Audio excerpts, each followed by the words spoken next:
ஆங்கிலேயர்கள் தமிழ் மக்கள்கிட்ட வசூலிச்ச வரிய ஒரு தமிழர் திரும்ப பிடுங்கி அவங்கள வந்த வழியை அனுப்பிச்சு வச்சிருக்காரு. அவர் தான் தீரன் சின்னமலை. பிடுங்கினது மட்டும் இல்லாமல் அவருடைய பேரையும் சொல்லி அனுப்பிச்சிருக்காரு. சிவன் மலைக்கும் சென்னி மலைக்கும் நடுவில் இருக்க சின்னமலை தான் அவன் வரியை பிடுங்கினா அப்படின்னு போய் சொல்லுன்னு சொல்லியிருக்காரு.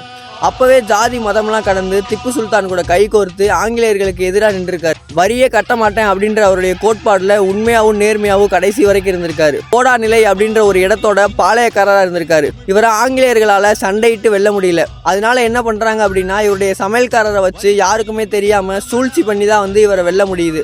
இவர் வாழ்நாளில் ஜாதிக்காக இவர் எந்த இடத்துலையுமே போராடல. ஆனால் இவரை இன்னைக்கு ஒரு ஜாதிக்குள்ளே கட்டமைச்சு வச்சு இவர் பேரை சொன்னாலே மற்ற மக்கள் இவர் ஜாதி தலைவர் அப்படின்னு பார்க்குற அளவுக்கு இன்னைக்கு ஜாதிக்குள்ளே கட்டமைச்சு வச்சுருக்காங்க. இவரை ஜாதிக்குள்ளே இல்லாமல் ஒரு தமிழ் தேசிய தலைவராகவோ இல்லை தேசிய தலைவராகவோ பார்த்தோம் அப்படின்னா இவருடைய பேர் இன்னும் வெளியே வரும், நன்மதிப்பு நிறைய கூடும்.